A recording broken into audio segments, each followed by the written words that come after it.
بیا دې په سر د فلسطین کشمیر پیغور واخلا بیا دې په سر د فلسطین کشمیر پیغور واخلا پښتونه تاول د خپلو وینو پور واخلا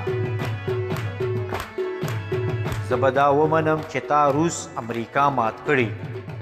زه به دا ومنم چې تا روس امریکا مات کړي ته مړه نرشه یو ځل غچ خو د لاهور واخلا په زنده‌آباد و مردآباد که چېرته کار ونه شو په زنده‌آباد و مردآباد که چېرته کار ونه شو له سره تېر شه خپلواکي او حق په زور واخله له سره تېر شه خپلواکي او حق په زور واخله بیا دې په سر د فلسطین کشمیر پیغور واخله پښتونه تاول د خپلو وینو پور واخله پښتونه تاول د خپلو وینو پور واخله